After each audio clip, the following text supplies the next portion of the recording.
Chapter solar radiation, heat balance and temperature. आइए इस chapter को समझते हैं। सोचो हमारे पास एक जाइंट एनर्जी सोर्स है, सन। ये हमारे अर्थ को एनर्जी प्रोवाइड करती है, जिसे हम सोलर रेडिएशन कहते हैं। अब ये सोलर रेडिएशन न्यूक्लियर फ्यूजन से निकलता है, जिसमें सन के कोर में एटम्स फ्यूज होते हैं और एनर्जी रिलीज करते हैं। आइए सोलर रेडिएशन या इंसोलेशन को समझते हैं। सोलर रेडिएशन या इंसोलेशन वो एनर्जी है जो सन से अर्थ तक आती है। ये एनर्जी शॉर्ट वेव लेंथ में होती है, जो हमारे एटमॉस्फेयर के थ्रू पास होती है। जब ये एनर्जी अर्थ के सरफेस पर पड़ती है, तब उससे हम हीट फील करते हैं। इंसोलेशन का अमाउंट और इंटेंसिटी दिन, सीजन और साल के अकॉर्डिंग चेंज होती है। यानी कि डे नाइट साइकिल, सीजन और अर्थ की पोजीशन सन के कंपैरिजन में सब इफेक्ट करते हैं। अब सोलर रेडिएशन के डिस्ट्रीब्यूशन को देखते हैं, उसके फैक्टर क्या है। सोलर रेडिएशन का डिस्ट्रीब्यूशन कैसा होता है, ये काफी फैक्टर पर डिपेंड करता है। चलिए इन फैक्टर्स को समझते हैं। फर्स्ट, अर्थ का रोटेशन ऑन इट्स एक्सिस। अर्थ अपने एक्सिस पर रोटेट करती है, इसलिए हमें दिन और रात का एक्सपीरियंस होता है। अगर हम पोल्स पर देखें तो यहाँ कंटिन्यूअस डे लाइट या कंटिन्यूअस डार्कनेस होती है। इसका रीजन ये है, अर्थ के रोटेशन से हम सोलर रेडिएशन को अलग अलग टाइम पे रिसीव करते हैं, जो डे नाइट साइकिल को बनाती है। अब अर्थ एंड सन के बीच की डिस्टेंस को देखते हैं। एफिलियन 4 जुलाई पर अर्थ सन से सबसे दूर होती है और पेरिहेलियन यानी कि 3 जनवरी पर सबसे पास होती है। इस डिस्टेंस के चेंज से थोड़ा डिफरेंस पड़ता है सोलर रेडिएशन में। जैसे 3 जनवरी को अर्थ को थोड़ा ज्यादा रेडिएशन मिलता है 4 जुलाई के कंपैरिजन में। अब अर्थ का एक्सिस और ऑर्बिटल प्लेन का एंगल देखते हैं। अर्थ का एक्सिस 66.5 डिग्री एंगल पर होता है अपने ऑर्बिटल प्लेन से। ये एंगल हर लेटीट्यूड पर इंसोलेशन को अफेक्ट करता है। जितना ज्यादा लेटीट्यूड होगा, उतना उतना कम सोलर रेज का एंगल होगा और रेडिएशन का इंटेंसिटी भी कम होगा। सन के रेज का एंगल देखते हैं। लेटीट्यूड का एंगल डिसाइड करता है कि सन के रेज कितना डायरेक्ट है। हायर लेटीट्यूड पर सन रेज स्लैंट होती है, इसलिए एनर्जी ज्यादा डिफ्यूज हो जाती है। स्लैंट रेज ज्यादा डेप्थ से पास करती है, जिस वजह से एनर्जी एब्जॉर्ब, स्कैटर और डिफ्यूज होती है। अब एटमॉस्फेयर की ट्रांसपेरेंसी को देखते हैं। अगर एटमॉस्फेयर ज्यादा ट्रांसपेरेंट है तो हायर इंसोलेशन मिलेगी, लेकिन क्लाउड्स, पोल्यूटेंट्स और एटमॉस्फेरिक कंपोजिशन इंसोलेशन को इफेक्ट करते हैं। क्लाउड सनलाइट को रिफ्लेक्ट, स्कैटर और एब्जॉर्ब करते हैं, जिससे इंसोलेशन का अमाउंट कम हो जाता है। अब एल्बिडो। एल्बिडो वो मेजर है जो सरफेस की रिफ्लेक्टिविटी को दिखाता है। 0 to 1 स्केल पे इसको मेजर किया जाता है। अगर सरफेस ज्यादा रिफ्लेक्टिव है, जैसे स्नो, तो ज्यादा सनलाइट रिफ्लेक्ट होता है और कम एब्जॉर्ब होता है। हाई एल्बिडो का मतलब है कि सरफेस ज्यादा सनलाइट रिफ्लेक्ट करेगा, इसलिए टेम्परेचर थोड़ा कम होगा। अब लैंड की कॉन्फ़िगरेशन को देखते हैं। एस्पेक्ट का मतलब है लैंड का ओरिएंटेशन। अगर लैंड साउथ फेसिंग है नॉर्दर्न हेमिस्फेयर में, तो ये ज्यादा सनलाइट रिसीव करेगा और वार्म होगा। North facing slope relatively cooler होते हैं। यह डिफरेंसेस अर्थ के टिल्ट और लेटीट्यूड के वजह से होता है, जिससे सनलाइट का रिसेप्शन वेरी करता है। अब सनराइज और सनसेट का कलर को देखते हैं। रेड कलर ऑफ सनराइज और सनसेट और ब्लू कलर ऑफ स्काई का रीजन है scattering of light in the atmosphere. जब सनलाइट एटमॉस्फेयर में इंटर करती है तो शॉर्टर वेवलेंथ, जैसे ब्लू लाइट, वायलेट लाइट ज्यादा स्कैटर्ड होती है और लॉन्गर वेवलेंथ वाले लाइट जैसे रेड, ऑरेंज ज्यादा विजिबल होती है ड्यूरिंग सनसेट और सनराइज। अब बात करते हैं spatial distribution of insolation on earth surface. समझते हैं कि इंसोलेशन यानी सोलर रेडिएशन अर्थ के सरफेस पर कैसे डिस्ट्रीब्यूट होती है। यह डिस्ट्रीब्यूशन काफी फैक्टर्स पे डिपेंड करती है, जैसे लेटीट्यूड, सरफेस टाइप और सीजन। आइए इसके की पॉइंट्स को देखते हैं। सब ट्रॉपिकल डेजर्ट का हाई इंसोलेशन होता है। सब ट्रॉपिकल डेजर्ट जैसे सहारा डेजर्ट को सबसे ज्यादा इंसोलेशन मिलती है। ये रीजन काफी ड्राई होते हैं और यहाँ क्लाउडीनेस कम होती है, इसलिए सनलाइट डायरेक्टली सरफेस तक पहुंचती है। क्लाउड्स सनलाइट को रिफ्लेक्ट करते हैं और अगर क्लाउड नहीं है तो रेडिएशन ज्यादा एब्जॉर्ब होती है। इक्वेटर और ट्रॉपिक का इंसोलेशन कंपैरिजन करते हैं। इक्वेटर को ट्रॉपिक के कंपैरिजन में कम इंसोलेशन मिलती है। ये थोड़ा कंफ्यूजिंग लग सकता है, पर इक्वेटर पर सनलाइट डायरेक्टली नहीं आती क्योंकि यहाँ सन के रेज थोड़े स्लांट होते हैं। ट्रॉपिक 23.5 डिग्री नॉर्थ और 23.5 डिग्री साउथ के बीच के रीजन को ट्रॉपिक रीजन कहते हैं, में रेज ज्यादा डायरेक्ट होती है, इसलिए वहां इंसोलेशन ज्यादा होता है। कंटिनेंट और ओशियन को देखते हैं। अगर हम सेम लेटीट्यूड पर कंटिनेंट और ओशियन को कंपेयर करें तो कंटिनेंट को ज्यादा इंसुलेशन मिलती है। ओशियन पर क्लाउड ज्यादा होते हैं जो सनलाइट को रिफ्लेक्ट करते हैं। कॉन्टिनेंटल सरफेस रिलेटिवली ज्यादा ड्राई होते हैं और हीट एब्जॉर्ब करती है, इसलिए ये होता है। विंटर और समर में इंसोलेशन का वेरिएशन को देखते हैं। विंटर में मिडल और हाई लेटीट्यूड को कम रेडिएशन मिलती है, जबकि समर में ये रीजन ज्यादा इंसोलेशन रिसीव करती है। इसका रीजन ये है, सीजन के हिसाब से अर्थ का टिल्ट चेंज होता है, जिससे सनलाइट का एंगल चेंज होता है और रीजन को मिलने वाली इंसोलेशन भी बदलती है। अब इक्वेटर वर्सेस पोलर रीजन का इंसुलेशन को कंपैरिजन करते हैं। इक्वेटर को पोलर रीजन के कंपैरिजन में 5 टाइम्स ज्यादा इंसुलेशन मिलती है। इसका रीजन ये है, इक्वेटर पर सन रेज डायरेक्टली पड़ती है, जबकि पोलर रीजन पर रेज स्लांट होती है और सरफेस एरिया ज्यादा होता है, इसलिए सनलाइट डिफ्यूज हो जाती है और इंसुलेशन कम होती है। Specific heat capacity of water and land को देखते हैं। वाटर का स्पेसिफिक हीट कैपेसिटी लैंड के कंपैरिजन में ज्यादा होता है। इसका मतलब है कि वाटर को ज्यादा टाइम लगता है गर्म होने में और ज्यादा टाइम लगता है ठंडा होने में। इसका रीजन ये है कि वाटर स्लोली वार्म होते हैं समर में और स्लोली कूल होते हैं विंटर में, इसलिए ओशियन और कंटिनेंट के बीच टेम्परेचर कॉन्ट्रास्ट समर में ज्यादा होता है, विंटर में कंपैरेटिवली कम होता है।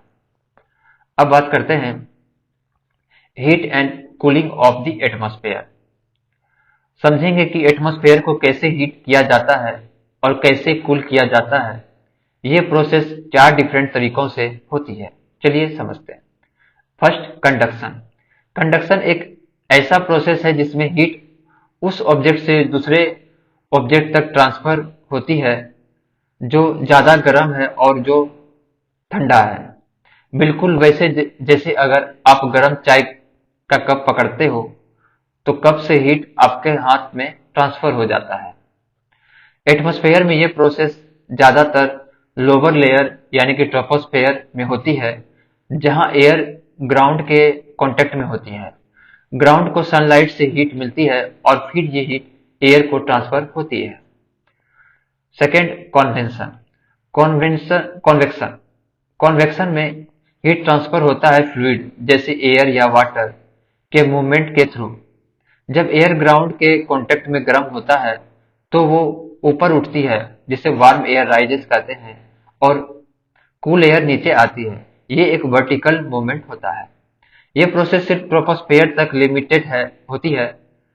ये प्रोसेस वेदर पैटर्न को इन्फ्लुएंस करती है, जैसे क्लाउड फॉर्मेशन या रेन। अब एडवेक्शन। एडवेक्शन में हीट ट्रांसफर होता है हॉरिजॉन्टल मूवमेंट के थ्रू। ये मूवमेंट एयर के थ्रू होती है, जैसे विंड का मूवमेंट। मिडिल लेटीट्यूड में दिन और रात के बीच टेम्परेचर वेरिएशन या ट्रॉपिकल रीजन में लू यानी कि गर्म हवा का इफेक्ट एडवेक्शन की वजह से होता है। जब हवा गर्म एरिया से ठंडे एरिया की तरफ मूव करती है तो वो हीट को ट्रांसफर करती है। अब अब टेरेस्ट्रियल रेडिएशन। टेरेस्ट्रियल रेडिएशन में अर्थ शॉर्ट वेव रेडिएशन जैसे यूवी और विजिबल लाइट को एब्जॉर्ब करती है जो सन से आती है। फिर अर्थ ये हीट लॉन्ग वेव रेडिएशन यानी कि इंफ्रारेड रेज के फॉर्म में एटमॉस्फेयर को इमिट करती है। ये प्रोसेस हीट को एटमॉस्फेयर में ट्रांसफर करती है बिना किसी फिजिकल कांटेक्ट के। प्लैंक्स लॉ कहता है कि जो बॉडी ज्यादा गर्म होती है वो ज्यादा एनर्जी रेडिएट करती है और शॉर्ट वेवलेंथ रेडिएशन इमिट करती है। अब बात करते हैं heat budget of the planet earth. समझेंगे कि अर्थ का हीट बजट कैसे काम करता है। अर्थ अपनी टेम्परेचर को कांस्टेंट रखती है, जो हीट वो रिसीव करती है यानी इंसोलेशन, और जो वो इमिट करती है जिसको टेरेस्ट्रियल रेडिएशन, उन दोनों का बैलेंस बना रहता है। मतलब अर्थ ने तो हीट को एक्युमुलेट करती है मतलब अर्थ ना हीट को एक्युमुलेट करती है और ना ही लॉस करती है। ये दोनों चीजों बैलेंस में होती है। Heat budget. हीट बजट का मतलब है एक परफेक्ट बैलेंस जो अर्थ के इनकमिंग हीट और आउटगोइंग हीट के बीच होता है। अगर ये बैलेंस मेंटेन होती है तो अर्थ का टेम्परेचर स्टेबल रहता है। अब variation in the net heat budget at earth surface को देखते हैं। समझते हैं कि अर्थ के सरफेस पर हीट का बैलेंस किस तरह से वेरी करता है। Latitudinal radiation distribution. अर्थ के डिफरेंट लेटिट्यूड्स पर रेडिएशन का बैलेंस अलग होता है। ट्रॉपिक्स में रेडिएशन सरप्लस होता है, मतलब ये एरिया ज्यादा हीट एब्जॉर्ब करती है। पोल्स के पास रेडिएशन डेफिसिट होता है, मतलब ये एरिया कम हीट एब्जॉर्ब करती है और ज्यादा हीट लूज करती है। यह डिफरेंसेस लेटिट्यूड के बेसिस पर होता है। जगह ट्रॉपिक्स में डायरेक्ट सनलाइट मिलती है और पोल्स में सनलाइट स्लांट होती है, जिससे हीट का एब्जॉर्प्शन कम होता है। अब नेचुरल हीट रीडिस्ट्रीब्यूशन। ट्रॉपिक्स में जो एक्सेस हीट होता है वो सिस्टमेटिकली पोल्स की तरफ मूव होता है। ये प्रोसेस हीट रीडिस्ट्रीब्यूशन के रूप में होती है। ओशियन करंट, विंड्स और एटमॉस्फेरिक सर्कुलेशन इस एक्सेस हीट को पोल तक ले जाती है, जिससे पोल को भी थोड़ा ठंडा हीट मिलता है और टेम्परेचर का बैलेंस मेंटेन होता है। अब बात करते हैं टेम्परेचर की। टेम्परेचर का मतलब है किसी भी चीज का गर्म या ठंडा होने का मेजरमेंट जो डिग्री में होता है। ये टेम्परेचर थर्मोमीटर के थ्रू मेजर किया जाता है और ये बताता है कि किस जगह का क्लाइमेट कैसा है। आइसोथर्म्स। आइसोथर्म्स वो लाइन होती है जो इक्वल टेम्परेचर वाले प्लेसेस को कनेक्ट करती है। मतलब अगर हम किसी मैप पर आइसोथर्म्स ड्रॉ करें तो ये लाइन उन जगहों को दिखाएगी जहां का टेम्परेचर बिल्कुल सेम होता है। जैसे जैसे सन का एपरेंट मूवमेंट होता है, यानी कि जो इक्वेटर के क्रॉस होते हैं, वैसे वैसे आइसोथर्म्स भी शिफ्ट करते हैं। इसका मतलब है कि टेम्परेचर डिस्ट्रीब्यूशन हर सीजन के साथ चेंज होता है। Absorption pattern. जब इंसोलेशन एटमॉस्फेयर से गुजरता है तो उसका कुछ हिस्सा रिफ्लेक्ट, स्कैटर्ड और एब्जॉर्ब होता है। 35 यूनिट इंसोलेशन के स्पेस में रिफ्लेक्ट हो जाते हैं जो अर्थ के सरफेस तक नहीं पहुंचता। इसमें से 27 यूनिट क्लाउड के ऊपर से रिफ्लेक्ट होते हैं और 2 यूनिट स्नो और आइस कवर्ड एरिया से रिफ्लेक्ट होते हैं। एल्बिडो का मतलब है ये रिफ्लेक्टेड रेडिएशन का अमाउंट। एल्बिडो हाई होता है अगर सरफेस ज्यादा रिफ्लेक्टिव हो और लो होता है अगर सरफेस ज्यादा डार्क हो। अब आइसोथर्म्स का डिस्ट्रीब्यूशन को देखते हैं। नॉर्दर्न हेमिस्फेयर में आइसोथर्म्स इरेगुलर और क्लोजली स्पेस होते हैं, मतलब यहाँ टेम्परेचर का वेरिएशन ज्यादा होता है। साउदर्न हेमिस्फेयर में आइसोथर्म्स रेगुलर और वाइडली स्पेस होते हैं, मतलब यहाँ टेम्परेचर का वेरिएशन कम होता है। लैंड वाटर हीट डिफरेंसेस की वजह से आइसोथर्म्स स्ट्रेट नहीं रहते। जैसे जब आइसोथर्म्स लैंड से सी की तरफ मूव करते हैं तो विंटर में आइसोथर्म्स पोल की तरफ बेंड करते हैं, समर में आइसोथर्म्स इक्वेटर की तरफ बेंड करते हैं। अब टेम्परेचर एनोमेली को देखते हैं। टेम्परेचर एनोमेली का मतलब है किसी जगह का टेम्परेचर उसके लेटीट्यूड के मीन टेम्परेचर से कितना अलग है। अगर टेम्परेचर मीन से ज्यादा है तो उसे पॉजिटिव एनोमली कहते हैं, जैसे सहारा डेजर्ट में टेम्परेचर मीन से ज्यादा होता है। अगर टेम्परेचर मीन से कम हो तो उसे नेगेटिव एनोमली कहते हैं, जैसे माउंट एवरेस्ट पर टेम्परेचर में मीन से कम होता है। अब बात करते हैं टेम्परेचर डिस्ट्रीब्यूशन को कंट्रोल करने वाले फैक्टर्स के बारे में। लेटीट्यूड लेटीट्यूड टेम्परेचर डिस्ट्रीब्यूशन पर सबसे बड़ा कंट्रोल रखता है। इंसोलेशन लेटीट्यूड के साथ इन्वर्सली प्रोपोर्शनल होता है, मतलब जितना ज्यादा लेटीट्यूड उतना कम इंसोलेशन मिलता है। इक्वेटर पर इंसोलेशन ज्यादा है और पोल पर कम।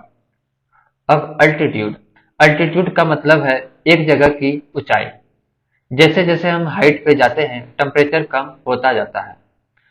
माउंटेनस एरिया में टेम्परेचर ठंडा होता है और लो लेइंग एरिया में गर्म। एल्बिडो इफेक्ट एल्बिडो एक सरफेस की रिफ्लेक्टिविटी को बताता है। ज्यादा रिफ्लेक्टिव सरफेस ज्यादा सनलाइट को रिफ्लेक्ट करते हैं, जो टेम्परेचर को कम करते हैं। एल्बिडो के डिक्रीजिंग ऑर्डर्स को देखते हैं।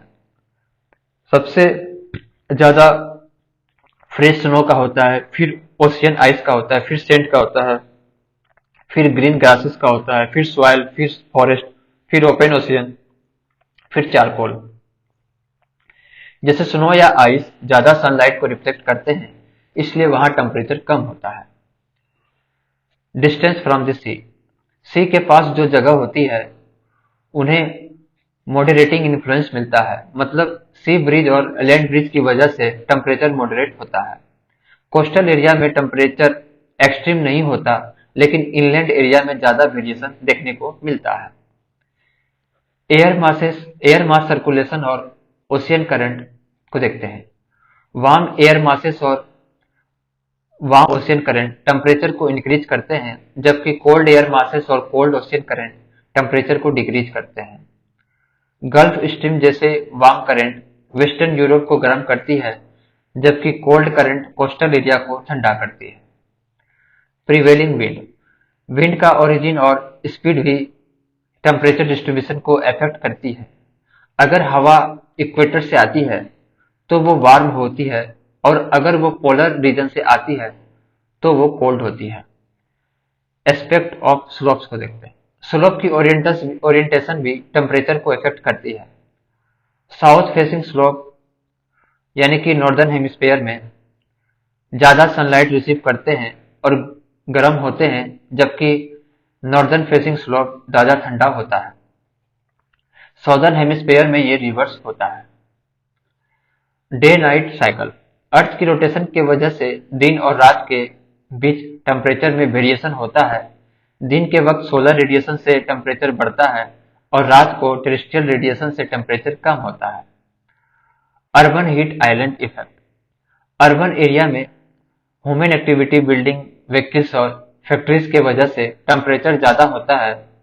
यह अर्बन हीट आइलैंड इफेक्ट कहलाता है, जिसमें सिटीज में सराउंडिंग रूरल एरिया से ज्यादा गर्म होती है। अब बात करते हैं टेम्परेचर इन्वर्जन का। टेम्परेचर इन्वर्जन का मतलब है जब नॉर्मल टेम्परेचर पैटर्न उल्टा हो जाता है। नॉर्मल में ट्रोपोस्फेयर में जैसे जैसे हम हाइट बदलते हैं टेम्परेचर कम होते हैं, लेकिन टेम्परेचर इन्वर्जन में सरफेस पे ठंडा एयर होता है और उसके ऊपर गर्म एयर का लेयर होता है। Ideal condition for temperature inversion को देखते हैं। लॉन्ग विंटर नाइट जब रात काफी लंबी होती है तब आउटगोइंग रेडिएशन यानी कि अर्थ से निकलने वाले हीट इनकमिंग रेडिएशन से ज्यादा होती है। इससे इनकमिंग रेडिएशन का मतलब सन से आने वाली हीट, इससे सरफेस का टेम्परेचर ठंडा हो जाता है। क्लियर और क्लाउडेनेस इसका अगर आसपास कोई क्लाउड नहीं है तो रेडिएशन ज्यादा एफिशिएंटली स्पेस में चली जाती है, जिससे ग्राउंड का टेम्परेचर ज्यादा गिरता है। स्टिल एयर अगर हवा का मूवमेंट स्लो हो या बिल्कुल नहीं हो तो एयर मिक्स नहीं होती और ठंडा हवा नीचे और गर्म हवा ऊपर रखने की कंडीशन में बन जाती है। Dry air near ground surface. अगर सरफेस के पास मॉइस्चर कम हो तो ग्राउंड से हीट ज्यादा इफिशिएंटली निकलती है, जो टेम्परेचर इन्वर्जन को बढ़ावा देता है। अब टेम्परेचर इन्वर्जन के इफेक्ट को देखते हैं। Stability in lower atmosphere. जब टेम्परेचर इन्वर्जन होता है तो लोअर एटमॉस्फेयर स्टेबल हो जाता है। इसका मतलब है कि हवा ऊपर नहीं जा सकती और कोई वर्टिकल मिक्सिंग नहीं होती। Trapping of smoke, dust and particles. जब हवा मिक्स नहीं होती तो स्मोक, डस्ट और अदर पार्टिकल्स इन्वर्जन लेयर के नीचे ट्रैप हो जाती है। ये डेंस फॉग या स्मोक का रीजन बन सकते हैं, जो एयर क्वालिटी को खतरनाक बना सकता है। एयर ड्रेनेज इन हिली एरियाज। हिली और माउंटेनस रीजन में टेम्परेचर इन्वर्जन एयर ड्रेनेज के प्रोसेस के थ्रू होता है। रात के वक्त कोल्ड एयर माउंटेन स्लोप से नीचे वैली में फ्लो करती है। ये कोल्ड एयर वैली में सेटल हो जाती है और वार्म एयर ऊपर रखी होती है। Protection for plant. Temperature inversion plant के लिए फ्रोस्ट डैमेज से प्रोटेक्शन भी प्रोवाइड कर सकती है, क्योंकि इन्वर्जन लेयर ग्राउंड के ऊपर कोल्ड एयर को ट्रैप करके प्लांट को ज्यादा ठंडे से बचाता है। अब बात करते हैं टेम्परेचर इन्वर्जन के टाइप्स के बारे में। First, surface temperature inversion. ये इन्वर्जन तब होता है जब सरफेस के पास का एयर कूल हो जाता है और ऊपर का एयर वार्म रहता है। ये कंडक्शन के थ्रू होता है, मतलब ग्राउंड से हीट नीचे वाले एयर को ट्रांसफर होती है। Fog formation. जब सरफेस एयर का टेम्परेचर ड्यू पॉइंट से नीचे चला जाता है तब फॉग बन सकती है, क्योंकि हवा में पानी का वेपर कंडेंस हो जाता है। ये हायर लेटीट्यूड में ज्यादा होता है। लोअर और मिडल लेटीट्यूड में ये कोल्ड नाइट के दौरान होता है और दिन के वक्त ये डिस्ट्रॉय हो जाता है, क्योंकि सन से ग्राउंड का टेम्परेचर बढ़ जाता है। Valley inversion. ये इन्वर्जन हिल और माउंटेन में होता है। रात के वक्त कोल्ड एयर ग्रेविटी के इफेक्ट से नीचे वैली में फ्लो करती है। ऊपर की तरफ वार्म एयर होती है। ये प्रोसेस को एयर ड्रेनेज कहते हैं। ये इन्वर्जन फ्रोस्ट से प्लांट को बचाता है, क्योंकि कोल्ड एयर वैली बॉटम में जमा होती है और वार्म एयर ऊपर होती है, जो प्लांट को ज्यादा ठंड से बचाता है। अब फ्रंटल इन्वर्जन।